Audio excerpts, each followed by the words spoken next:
Welcome back.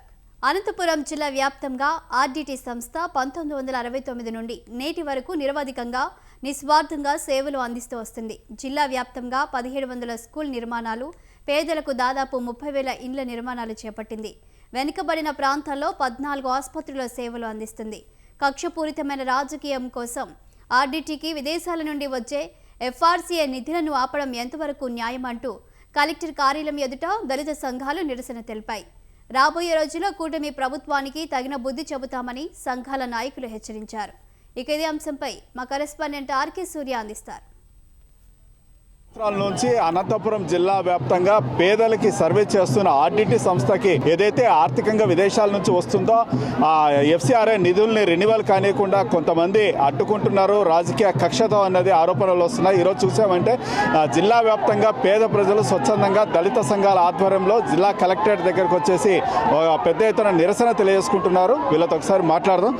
చెప్పండి, దాదాపుగా 1700 దాకా స్కూళ్ళు కట్టించి దాదాపు 14 హాస్పిటల్ నిర్మించి కరోనా సమయంలో కూడా చాలా సేవ చేసిన ఆర్డీటీ మీద ఎందుకు రాజకీయ నాయకుల కక్ష ఏంటి? రాజకీయ నాయకుల కక్ష అనేది మీకు తెలుస్తుంది, ప్రజలకు అందరికీ తెలుస్తుంది. ఈ 25వ సంవత్సరంలో ఎఫ్సిఆర్ఏ రెన్యువల్ కాక చాలా ఇబ్బందులు పడుతున్నారు. కూటమి ప్రభుత్వం కేంద్రంతో మాట్లాడేసి ఈ ఎఫ్సిఆర్ఏ రెన్యువల్ చేయొచ్చు, కానీ అది ఏది వాళ్ళు రెస్పాండ్ అవ్వకుండా ఇప్పటి వరకు ఉన్నారు. ఎఫ్సిఆర్ఏ రెన్యువల్ కాకుండా ఈ రోజున ఇంత పెద్ద ఎత్తున కులమత భేదాలు లేకుండా ఈ రోజు వచ్చి ఇక్కడ అందరూ పార్టిసిపేట్ చేసి చాలా విజయవంతం చేస్తున్నారు. ఎఫ్సిఆర్ఏ రెన్యువల్ కాకుండా రూరల్ డెవలప్మెంట్ ట్రస్ట్ అనేది ముందుకు కొనసాగించదు. చాలా నిరుపేద జనాలు అసలు అంటే ఆర్థికంగా లోలో ఉన్న వాళ్ళకి విద్య కావచ్చు, వైద్యం కావచ్చు, తర్వాత ఆ యొక్క హాస్పిటల్స్లో వర్కింగ్ చేసే చాలా పీపుల్ ఉన్నారు. వాళ్ళంతా నష్టపోతారు. ఈ కూటమి ప్రభుత్వం అసలు ఆలోచించినంటే ఈరోజు ఈ పరిస్థితి వచ్చేది కాదు. ఎఫ్సిఆర్ఐ నిలువ స్టార్టింగ్లోనే చేయించినట్టే కేంద్రంతో మాట్లాడి ఈ రోజున లేదు అంటే ఇలాంటి పరిస్థితి వచ్చేది కాదు. అదే ఒకవేళ పట్టించుకోలేదు కాబట్టి ఈ పరిస్థితి వచ్చింది. ఖచ్చితంగా ఇది రాజకీయ కక్షలతోనే జరుగుతున్నాయనేసి మేము మా తరఫున చెప్తున్నాము. ఈ రోజు అన్నలు అక్కలు ఇంత పెద్ద ఎత్తున వచ్చి విజయవంతం చేస్తున్నారు. ఎటు తిరిగి కూటమి ప్రభుత్వం కేంద్రంతో మాట్లాడేసి ఎఫ్సిఆర్ఐ రెన్యువల్ చేసే చాలా గొప్ప విషయం అనేసి మేము విన్నవించుకుంటున్నాం. ఈ సందర్భంగా దాదాపుగా విద్య కావచ్చు, వైద్యం కావచ్చు, ముఖ్యంగా మహిళలకు ఆర్థికంగా నిలబెట్టారు. అదేవిధంగా 30,000 స్కూళ్ళు నిర్మించి విద్య కోసం డెవలప్ చేస్తున్నారు. ఏమై ఉంటుంది ఇది? ఎందుకు కక్ష అంటారు ఇంత సర్వే చేస్తుంటే కూడా? పట్టించుకొని ఉంటే ఈ పరిస్థితి రాదు. ఎందుకంటే ప్రతి ఒక్కరూ ఆ లబ్ధి పొందే వాళ్ళే స్టూడెంట్స్. అంటే ఇప్పుడు మీరు చెప్తున్నట్టు 30,000 స్కూల్స్ అంటే ఎంతో మంది విద్యార్థులు బయటకు వస్తారు.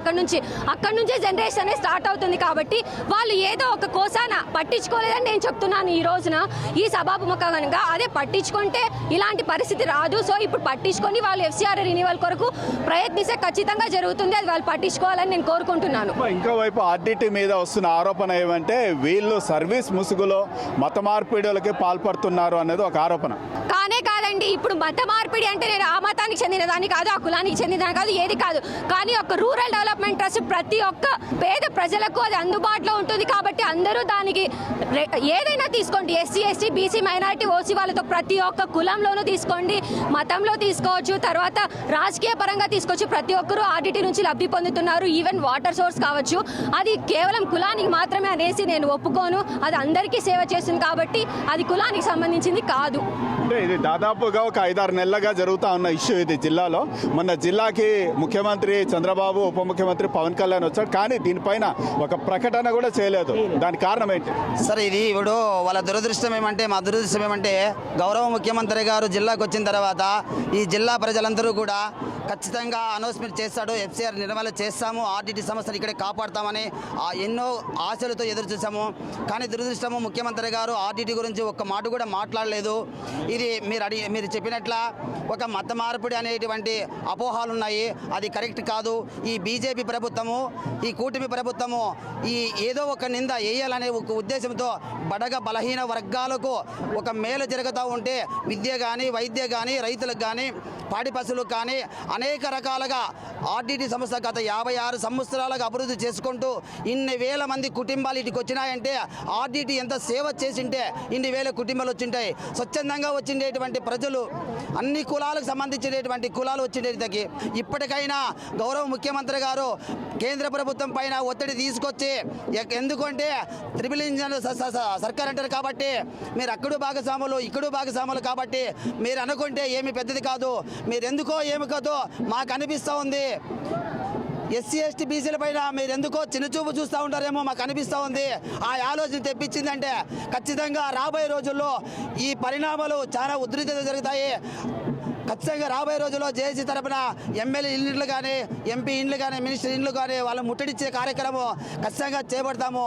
ఇప్పటికైనా మీరు కళ్ళు తెరిచి మా ఎఫ్సీఆర్ నిలువల చేయాలని కోరుకుంటున్నాము. అంటే దాదాపుగా ఇప్పుడు ఒక వారం రోజుల్లో ఎఫ్సీఆర్ఏ నిధులు గినక రాకపోతే చాలామంది విద్యార్థుల జీవితాలు రోడ్డు మీద పడే పరిస్థితి అనేది కనిపిస్తోంది. మరి ప్రభుత్వం మీద ఏ విధంగా ఒత్తిడి తేబోతున్నారు? సరే, ఇప్పుడు కళ్యాణదుర్గంలో హాస్పిటల్ ఉంది, బత్తలపల్లి హాస్పిటల్ ఉంది. అంటే నువ్వు మరి సంస్థలు కూడా డబ్బులు లేవని ఆర్డిటి హాస్పిటల్ కూడా మూతేసే విధానం కనబడతా ఉంది. మరి ఆ హాస్పిటల్ కానీ, విద్య కానీ, వైద్య కానీ నిలబడిపోతే ప్రజలు చాలా ఇబ్బంది పడుతున్నారు. మరి అవేగేది జరిగితే ఖచ్చితంగా ఇంతకుముందు నేను చెప్పినట్ల గవర్నమెంట్ ఖచ్చితంగా మెడలో వంచి ఇది సాధించుకుంటాము. జిల్లా యంత్రాంగం కూడా హెచ్చరిస్తున్నాము. ఇక్కడ ఉండేటువంటి 3 మంత్రులు ఉన్నారు, 14 మంది ఎమ్మెల్యేలు ఉన్నారు, మరి 2 ఎంపీలు ఉన్నారు. మీరు సరువు తీసుకోండి. మీరు కూడా రాయలసీమలో పుట్టినారు, మీరు కూడా రక్త సీమ ఉంటే ఖచ్చితంగా ఈ పేద ప్రజల పైన మీకు కనికరం ఉంటే ఎఫ్సీఆర్ నిలువల చేయాలని కోరుకుంటున్నాను. అంటే ఇది కూటమి ప్రభుత్వం వచ్చేసి ప్రజలకు ప్రతిదీ మేలు చేస్తాము, ముఖ్యంగా పేద ప్రజలకని ఒకవైపు చెప్తూ ఉన్నారు. మనం చూసామంటే సూపర్ 6 సూపర్ హిట్ అనేసి పెద్ద ఎత్తున విజయోత్సవ సభ కూడా చేశారు. మరి ఆర్డిటి ద్వారా లబ్ధి పొందిన ప్రజలు ఇంత ఆవేదన చెందుతూ ఉంటే ప్రభుత్వం ఎందుకు దిగి రావడం లేదు? సార్, సూపర్ 6 అంటున్నారు. సూపర్ 6 కాదు, అది ఒక గోలమాల అవినీతి జరుగుతూ ఉంది. ఇంత వేల మంది వచ్చినారంటే సూపర్ 6 పథకాలు ఎక్కడున్నాయి? ఆ పథకాలు ఉంటే ఆర్డిటి పైన ఎందుకు ఆధారపడుతున్నాం? మేము ఆర్డిటి పైన ఎందుకు ఆధారపడుతున్నాము? మా తాతగారు కానీ, మా నాన్నగారు కానీ, మేము కానీ ఆర్డిటి మీదే బతపడుతున్నాము. ఆర్డిటి ఎన్నో కార్యక్రమాలు సేవ చేసింది. సూపర్ 6 లేదు, ఏ పథకాలు లేవు. వాళ్ళు కేవలం పబ్లిక్ సీట్కి మాత్రము మీడియా మిత్రుల వాళ్ళకి సపోర్ట్ ఉంది. పబ్లిక్లో మేము మంచి పేరు తెచ్చుకున్నాము. ఆ పేరు తెచ్చుకొని మేము ఆర్డిటి సంస్థను పేరు బయటికి రాకోకున్నట్ల మన మీటింగ్ పెట్టారని మాకు అనిపిస్తుంది. ఇప్పుడు ఇక్కడ చూసామంటే మన జిల్లాలో 2 ఎంపీలు ఉన్నారు, ఒకరు అంబిక, ఇంకోరు పార్థసారథి. వాళ్ళే కేంద్రంతో మాట్లాడి ఒత్తిడి తేవాల్సిన బాధ్యత వాళ్ళదే. వాళ్ళతో మీరు మాట్లాడే ప్రయత్నం చేశారా? ఖచ్చితంగా చేస్తాం సార్. రాబోయే రోజుల్లో జిల్లా యంత్రాంగంలో జేసీ కమిటీ ఉన్నది. మేమందరూ రౌండ్ టేబుల్ కూర్చొని రౌండ్ టేబుల్లో నిర్ణయించుకొని ఖచ్చితంగా ఎంపీ ఇంటికి కానీ, ఎమ్మెల్యే ఇంటికి కానీ మరోసారి వినపత్రిస్తాము.